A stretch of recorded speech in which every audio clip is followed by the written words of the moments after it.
Halo teman-teman semua, ketemu lagi dengan Kak Diah. Kali ini Kak Diah akan membahas tentang limit fungsi aljabar. Oke, langsung saja. Pertama, kita harus tahu dulu pengertian limit fungsi itu apa. Limit ialah suatu batas yang menggunakan konsep pendekatan fungsi. Jadi, lebih mudahnya, limit merupakan suatu nilai yang didekati fungsi saat suatu titik mendekati nilai tertentu. Biasanya disebut dengan nilai pendekatan. Oke, kenapa kita harus mempelajari tentang limit fungsi? Karena di kehidupan sehari-hari, ternyata konsep limit banyak diterapkan dalam berbagai bidang. Misalnya, untuk menghitung rotasi bumi dan juga benda angkasa lainnya, untuk menentukan perkiraan luas suatu permukaan, atau dalam bidang ekonomi juga sering menggunakan konsep limit ini. Nah, limit fungsi.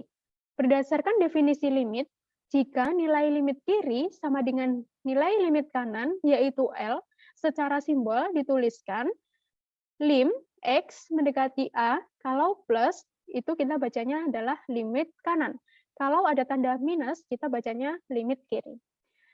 Jadi, definisi limit, jika limit kanan X mendekati A dari fungsi fx itu sama dengan limit kiri x mendekati a dari fungsi fx, yaitu L, maka nilai limit fungsi x mendekati a dari fx adalah L. Oke, Kak Dia punya grafik, di sini grafik y sama dengan fx. Tapi di gambar ini kita bisa lihat, ada satu titik, yaitu di titik X sama dengan A, dia tidak memiliki nilai. Maka di sini digambarkan dengan bundaran kosong. Namun jangan khawatir, meskipun kita tidak bisa menemukan nilai Fx ketika X-nya sama dengan A, tapi kita bisa mencari nilai pendekatannya, yaitu dengan menggunakan konsep limit tadi. Nilai limit fungsi X mendekati A dari fx dapat ditentukan dengan cara mensubstitusikan langsung nilai X sama dengan A ke fungsi fx. Namun, terkadang kita menemukan bentuk tak tentu ketika kita melakukan substitusi langsung ke fungsi yang diketahui.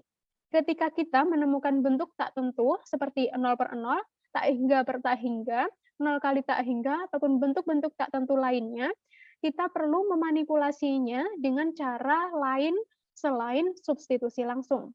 Misalkan dengan pemfaktoran, mengalihkan dengan akar sekawan, atau dengan manipulasi aljabar lainnya, selama tidak menyalahi aturan-aturan yang bermatematik.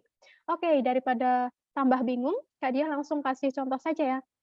Kita disuruh mencari nilai limit X mendekati 1 dari fungsi X kuadrat dikurangi 1 per X dikurangi 1. Oke, pertama kita selesaikan dulu dengan substitusi langsung.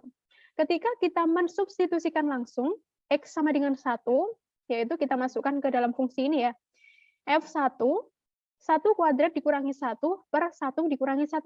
Ternyata menghasilkan 0 per 0. 0 per 0 tadi, kalian masih ingat ya, kalau 0 per 0 merupakan bentuk tak tentu.